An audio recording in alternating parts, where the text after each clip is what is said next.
আসসালামু আলাইকুম প্রিয় এইচএসসি শিক্ষার্থীরা। সো তোমরা যারা এইচএসসি লেভেলে পড়াশোনা করছো এবং তোমরা হয়তো অনেকেই ভয় পাচ্ছ, বিশেষ করে অর্থনীতি নিয়ে, যে ভাই অর্থনীতিতে প্রচুর পরিমাণে অঙ্ক থাকে, অর্থনীতি আমি বুঝতে পারি না যে অর্থনীতি কিভাবে পড়লে ভালো হবে। সো বিশেষ করে অর্থনীতির একটা খুবই গুরুত্বপূর্ণ অধ্যায় বা চ্যাপ্টার, যেটাকে বলা হচ্ছে উৎপাদন সম্ভাবনা রেখা। সো এই টপিকটা থেকে প্রতি বছরই পরীক্ষায় প্রশ্ন আসে এবং এই প্রশ্নটা আমরা গত ক্লাসে একটা প্রশ্ন আমরা এই উৎপাদন সম্ভাবনা রেখার উপর শিখেছিলাম। সো আজকে আমরা উৎপাদন সম্ভাবনা রেখার উপর আরেকটা টপিক, অর্থাৎ আরেকটা বিষয় সৃজনশীল প্রশ্ন শেখার চেষ্টা করব, যেটা কিনা সৃজনশীলের ঘ নাম্বারে আসে। সো তোমরা যারা আছো তোমরা কাইন্ডলি এই ভিডিওটা দেখো একদম ফার্স্ট থেকে লাস্ট পর্যন্ত। আশা করছি যে উৎপাদন সম্ভাবনা রেখা থেকে যদি কোনো প্রশ্ন আসে তোমাদের এই সমস্যাটা ইনশাআল্লাহ দূর হয়ে যাবে। সো আমরা শুরু করছি আমাদের ভিডিওটি। খেয়াল করো, তোমাদেরকে উৎপাদন সম্ভাবনা রেখার জন্য এরকম একটা বক্স দিয়ে দেওয়া হয় এবং এই বক্সের মধ্যে তোমাদেরকে বলা হয় যে উৎপাদন সম্ভাবনা রেখার উপরের বিন্দুতে, ই বিন্দুতে এবং এফ বিন্দুতে উৎপাদন করলে কি হবে। এখন তোমার প্রশ্ন হচ্ছে যে তোমাকে এই প্রশ্নটা বলা হয়েছে, এর মানে হচ্ছে যে এই প্রশ্নটা এইটা যে উৎপাদন সম্ভাবনা রেখার উপরের বিন্দু, ভেতরের বিন্দু, বাহিরের বিন্দুগুলোতে যদি আমি উৎপাদন করি সেক্ষেত্রে উৎপাদনটা কেমন হবে। এর ফার্স্টে তোমাকে কি করতে হবে, অবশ্যই উৎপাদন সম্ভাবনা রেখার একটা চিত্র অঙ্কন করতে হবে, যেটা কিনা আমরা শিখিয়েছিলাম তোমাদের গত ক্লাসে। সে প্রথমে তোমরা এভাবে একটা দাগ দিবে, দাগ দেওয়ার পর দুইটা শূন্য আছে কেটে দিবে। সো দুইটা শূন্য থাকলে কেটে দিলে তোমার কয়টা দাগ দিতে হবে, দুইটা দাগ দিতে হবে। অর্থাৎ তুমি প্রথমে এভাবে একটা কার্ভ চিহ্ন দিবে, দেন তোমার দাগ দিতে হবে দুইটা। সো তুমি এখান থেকে দুইটা দাগ দিয়ে দিবে, ঠিক আছে। সো আমি এভাবে দুইটা দাগ দিয়ে দিলাম। সো দেওয়ার পর আমি এখন বিন্দুগুলো বসাবো। এখানে এ বিন্দু, এখানে বি বিন্দু, এখানে সি বিন্দু, এখানে ডি বিন্দু, এখানে 0, এখানে 5, এখানে 10, এখানে 15, এখানে 5, এখানে 10, এখানে 15, যেটা কিনা আমরা এই চিত্রটা এখানে তুলে ফেললাম। এবং বলা হয়েছে যে ই বিন্দু এবং এফ বিন্দু, খেয়াল করো তাহলে এটার ভেতরে যে বিন্দুটা আছে সেই ভেতরের বিন্দুটার নাম হচ্ছে ই বিন্দু এবং বাহিরে একটা বিন্দু থাকবে, সেই বিন্দুটার নাম হচ্ছে এফ বিন্দু। সো এখন আমাদেরকে অঙ্কটা এভাবে করতে হবে যে এই বিন্দুতে উৎপাদন করলে কি হবে, এই বিন্দুতে উৎপাদন করলে কি হবে, অথবা এ বি সি ডি এখানে যে কয়টা বিন্দু আছে এগুলোতে উৎপাদন করলে কি হবে, এটা আমাদেরকে দেখাতে হবে। এটা হচ্ছে পরীক্ষা একটা প্রশ্ন। তাহলে খেয়াল করো, আমরা একটু যদি তোমাদেরকে বোঝাই। আমরা জানি যে উৎপাদন সম্ভাবনা রেখার একটা বৈশিষ্ট্য আছে, সেই বৈশিষ্ট্য অনুযায়ী যে দুইটা দ্রব্যের সংমিশ্রণ থাকতে হবে। সো এখানে একটা দ্রব্য আছে যেটা নাম হচ্ছে গম, আর এখানে যে একটা দ্রব্য আছে সেটা নাম হচ্ছে ধান। তাহলে এইখানে যেটা আছে সেটা গমের পরিমাণ, এখানে যেটা আছে সেটা ধানের পরিমাণ, ঠিক আছে। তাহলে আমরা প্রথমে চিত্র আঁকলাম, আমরা বিন্দুগুলো বসিয়ে দিলাম। এখন আমরা এইটাতে উৎপাদন করলে কি হবে, এটাতে উৎপাদন করলে কি হবে, এটা একটু জানার চেষ্টা করব।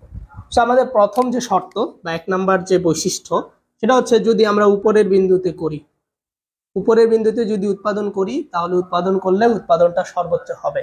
অর্থাৎ এই যে এইখান থেকে শুরু করে এইখান পর্যন্ত এটা হচ্ছে একটা উৎপাদন সম্ভাবনা রেখা, এটাকে বলা হচ্ছে পিপিসি রেখা। পিপিসি মানে প্রোডাকশন পসিবিলিটি কার্ভ, যেটাকে আমরা প্রথমে বলেছিলাম তোমাদেরকে যে প্রোডাকশন পসিবিলিটি কার্ভের সংক্ষিপ্ত রূপকে পিপিসি বলা হয়, যার বাংলা হচ্ছে তোমার উৎপাদন সম্ভাবনা রেখা।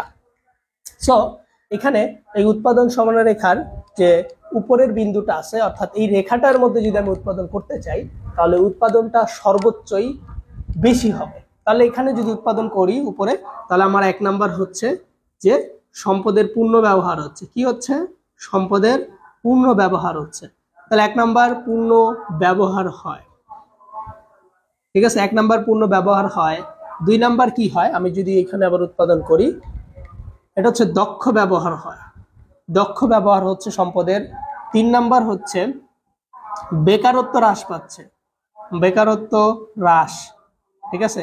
আর 4 নাম্বার হচ্ছে যে কর্মসংস্থান বৃদ্ধি, কর্মসংস্থান বৃদ্ধি পাচ্ছে। এখন এই যে 4টা বিষয় আছে, বা এখানে সম্পূর্ণ ব্যবহারও বলতে পারি, সর্বোচ্চও বলতে পারি। তো এখানে যে 4টা ব্যাপার আছে, এই 4টা কিভাবে হইলো আমি যদি একটু তোমাদেরকে শেয়ার করি। খেয়াল করো, দেখো তোমার জমি ধরো এইখান থেকে এইখানে আছে। সো এখানে তোমার জমি আছে 15, ঠিক আছে, 15। সো 15 একর তোমার জমি আছে। সো এই 15 একর জমিতে যদি তুমি সম্পূর্ণতে উৎপাদন করো, অবশ্যই তোমার উৎপাদনটা একটু বেশি হবে। এবং সম্পূর্ণ জমিতে যদি তুমি উৎপাদন করতে চাও তাহলে অবশ্যই তুমি 1 নাম্বার কি করবা, শ্রমিক নিবা। যদি শ্রমিক নাও তাহলে বেকারত্ব কমে যাবে। কিভাবে বেকারত্ব কমে যাবে খেয়াল করো, যদি তুমি শ্রমিক নাও, এর মাধ্যমে অনেকগুলো লোক যারা আগে কাজ করতো না তারা তোমার জমিতে আসবে কাজ করার জন্য, এর মাধ্যমে হচ্ছে শ্রমিক কমে গেল, শ্রমিক বৃদ্ধি পেয়ে গেল এবং বেকারত্বটা কমে গেল। ঠিক আছে, দেন কর্মসংস্থান কিন্তু বৃদ্ধি পেয়ে গেল। এই যে তুমি ধানের জন্য এতগুলো মানুষকে আনতেছো তোমার জমিতে, তারা একটা কর্মসংস্থান পেলো, তারা কাজ করার সুযোগ পেলো। তাহলে এখানে দুইটা বিষয়, এক শ্রমিক আসার কারণে বেকারত্ব কমে যায়, কর্মসংস্থান বৃদ্ধি পায়। ঠিক আছে, তাহলে আমরা এই দুইটা বিষয় একদম বুঝে গেলাম। দেন আমার সম্পদের যে 15 একর জমিটা আছে, এটা সম্পূর্ণটাই কিন্তু আমি ব্যবহার করতেছি, অর্থাৎ এটা দক্ষ ব্যবহার হচ্ছে এবং সম্পদের পূর্ণ ব্যবহার হচ্ছে। আমি যদি সম্পূর্ণ জমিটা ব্যবহার করি তাহলে আমার উৎপাদন কি হবে? বেশি হবে না ভাইয়া? তাই উৎপাদনটা সর্বোচ্চ হবে। ঠিক আছে, তাহলে আমি যদি উপরের বিন্দুতে করি, অর্থাৎ এই রেখার মধ্যে যে কোনো একটা বিন্দুতে উৎপাদন করি, তাহলে উৎপাদনটা সর্বোচ্চ হবে, পূর্ণ ব্যবহার হবে, দক্ষ ব্যবহার হবে। ঠিক আছে, বেকারত্ব কমবে, কর্মসংস্থান বৃদ্ধি পাবে। ঠিক আছে, সো এইটা আমি বুঝতে পারছি।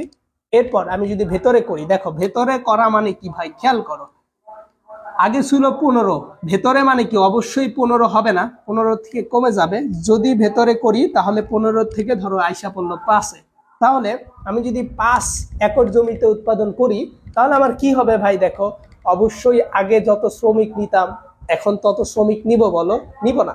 এখন অবশ্যই শ্রমিকের পরিমাণটা কমে যাবে, আর যদি শ্রমিকের পরিমাণটা কমে যায় অবশ্যই বেকারত্বটা কি হবে ভাই? বেকারত্বটা তাহলে এটা হচ্ছে ভেতরে, এটা হচ্ছে কি ভেতরে। সো যদি ভেতরে করি তাহলে পূর্ণ ব্যবহারের জায়গায় অপূর্ণ হবে, অপূর্ণ ব্যবহার হবে, দক্ষর জায়গায় অদক্ষ ব্যবহার হবে, বেকারত্বটা বৃদ্ধি পাবে। বেকারত্বটা কিভাবে বৃদ্ধি পাবে? আর এখানে কর্মসংস্থান হ্রাস পাবে। ঠিক আছে, তাহলে আমি যদি ভেতর উৎপাদন করি তাহলে উপরে যে উৎপাদন করলে যেটা হইতো সেটার উল্টাটা হবে। ঠিক আছে, বুঝতে পারছো? তাহলে এখানে করলে সম্পদের অপূর্ণ ব্যবহার হবে, অদক্ষ ব্যবহার হবে, বেকারত্বটা বৃদ্ধি পাবে এবং কর্মসংস্থানটা হ্রাস পাবে। কারণ আমি আগের মতো লোক নিব না, আর না নেওয়ার কারণেই আগে 5 জন লোক কাজ করলে এখন 2 জন লোক কাজ করতেছে। সো অবশ্যই 3 জন বেকার হয়ে গেল, আবার 3 জনের কর্মসংস্থানটা কমে গেল। সো এটা বুঝতে পারছো? তাহলে আমরা যদি ভেতর উৎপাদন করি এই বিন্দুতে তাহলে এই কয়েকটা বিষয় দেখা দিবে। ঠিক আছে, আর এফ বিন্দু যেটা আছে ভাই, এটাকে বলা হচ্ছে অর্জনযোগ্য অঞ্চল। অর্থাৎ এখানে তুমি চাইলে উৎপাদন করতে পারবে, বাট না করাই ভালো। কারণ তুমি যদি উৎপাদন করতে চাও অবশ্যই উৎপাদন বেশি হইতে পারে, কম হইতে পারে, বাট একটা জিনিস খেয়াল করবে, যখন তুমি নিজের জমি বাদ দিয়ে অন্য মানুষের জমিতে উৎপাদন করতে যাবে তখন অবশ্যই তার থেকে হয় জমিটা তোমার টাকা দিয়ে নিতে হবে অথবা কোনো মাধ্যমে নিতে হবে, তখন কিন্তু তাকে একটা টাকা দিতে হবে। এবং তুমি যদি লস খাও সেক্ষেত্রে কিন্তু সেইটার ভাগিদার হবে না, সেটার টাকাটা নিবেই। সো অবশ্যই তোমার নিজের জমিতে উৎপাদন করাই বেস্ট। তাই এখানে যদি তুমি উৎপাদন করো, এই অঞ্চলটার নাম হচ্ছে অর্জনযোগ্য অঞ্চল। অর্থাৎ অর্জনযোগ্য অঞ্চল মানে বোঝানো হচ্ছে যে সম্পদের পূর্ণ ব্যবহার হচ্ছে না এখানে, অর্থাৎ অর্জনযোগ্য অঞ্চল। সো তোমরা যারা আছো এটা ভালো করে বুঝে নাও, এটা হচ্ছে অর্জনযোগ্য অঞ্চল, অর্থাৎ এখানে চাইলেই সবকিছু অর্জন করা সম্ভব না, এখানে কিছু সীমাবদ্ধতা আছে। সো 1 নাম্বার হচ্ছে যেমন তোমার জমির সীমাবদ্ধতা। ঠিক আছে, এইরকম কিছু সীমাবদ্ধতা আছে, যেমন তোমার 1 নাম্বার জমির সীমাবদ্ধতা আছে, তোমার হচ্ছে সম্পদের সীমাবদ্ধতা আছে, মজুরির সীমাবদ্ধতা আছে। এইরকম সীমাবদ্ধতাগুলো আমরা হচ্ছে এই এফ বিন্দুতে দেখতে পাই। সো আমি যদি এটা তোমাদেরকে আশা করছি যে সম্পূর্ণটা বোঝাতে পারছি। সো তোমরা যারা যারা এখন বুঝতে পারোনি তোমরা চাইলে কমেন্টে জানাতে পারো। এবং তোমরা যারা অর্থনীতি নিয়ে সমস্যা আছো, কোনোভাবেই অর্থনীতির এই সমস্যাগুলো দূর করতে পারছো না বা অর্থনীতি অনেক ভয় লাগে, তোমরা চাইলে আমাদের যে কোর্স আছে বা আমাদের হচ্ছে যে লাইভ ক্লাসগুলো হয় কোর্সের, সো সেখানে অ্যাড হতে পারো। সো অ্যাড হওয়ার জন্য এই নাম্বারে যোগাযোগ করবে 018181652273। সো এটা হচ্ছে আমাদের হোয়াটসঅ্যাপ নাম্বার। সো এই নাম্বারে তুমি আমাকে কল করতে পারো। তোমার যদি অর্থনীতিতে কোনো সমস্যা থাকে অবশ্যই তুমি কলের মাধ্যমে আমাদেরকে যোগাযোগ হয়ে তুমি কি করতে পারবে, আমার এই পেইড ব্যাচে ভর্তি হতে পারবে। সো আশা করছি যে তোমরা এটা ভালো করে বুঝতে পারছো। এবার আমি যদি তোমাদেরকে একটু দেখিয়ে দিই, এতক্ষণ ধরে যা বোঝালাম এটা যদি একটা চিত্রের মাধ্যমে বুঝিয়ে দেই তাহলে আশা করছি যে তুমি আরো ভালো বুঝবে। সো এখানে তো আর এত কিছু পড়ানো পসিবল না, সেখানে যতটুকু সম্ভব তোমাদের একটু ধারণা দেওয়ার চেষ্টা করছি। সো এই হচ্ছে আমাদের চিত্র আমরা অঙ্কন করলাম। দেখো এটা হচ্ছে পিপিসি রেখা, অর্থাৎ পিপিসি রেখা যদি আমরা উৎপাদন করি বা অর্থাৎ উপরের রেখা যেটা বলে, তো এখানে সম্পদের পূর্ণ ব্যবহার হয়, দক্ষ ব্যবহার হয়, সর্বোচ্চ উৎপাদন হয়, বেকারত্ব হ্রাস পায়, কর্মসংস্থান বৃদ্ধি পায়। ঠিক আছে, আর আমরা যদি এখানে উৎপাদন করি সম্পদের অপূর্ণ ব্যবহার, অদক্ষ ব্যবহার, উৎপাদন হ্রাস পায়, কম হয়। ঠিক আছে, বেকারত্ব বৃদ্ধি পায় আর কর্মসংস্থান হ্রাস পায়। ঠিক আছে, আর ওইটা হচ্ছে অর্জনযোগ্য অঞ্চল এবং এখানে তিনটা সীমাবদ্ধতা আছে: জমির সীমাবদ্ধতা, মজুরির সীমাবদ্ধতা, শ্রমিকের সীমাবদ্ধতা। সো এই হচ্ছে আমাদের উৎপাদন সমরেখা থেকে আসা কিছু গুরুত্বপূর্ণ প্রশ্নের উত্তর। সো তোমাদের যাদের ভিডিও ভালো লাগবে অবশ্যই আমাদের চ্যানেলের সাথেই থাকবে, তাসনামস ইকোনমিক্স কেয়ার। ইনশাল্লাহ এখানে তোমাদের প্রতিনিয়ত আরো ভিডিও দেওয়া হবে এবং এই ভিডিওগুলো তোমরা একদম ভালো করে দেখবে এবং তোমাদের যাদের বিশেষ সমস্যা আছে, সমস্যা সমাধান হচ্ছেই না, এমসিকিউ সৃজনশীলের সমস্যা আছে, তো তোমরা চাইলে আমাদের এই কোর্সে ভর্তি হতে পারো। আমাদের একটা কোর্স চলমান আছে, সো এখানে ভর্তি হতে পারবে। 0181816527 এটা আমাদের পেইড ব্যাচের নাম্বার। সো যুক্ত হয়ে ক্লাস করতে পারবে। সো ভালো থাকবে, সুস্থ থাকবে, দেখা হবে আরেকটি ভিডিওতে ইনশাআল্লাহ। আসসালামু আলাইকুম।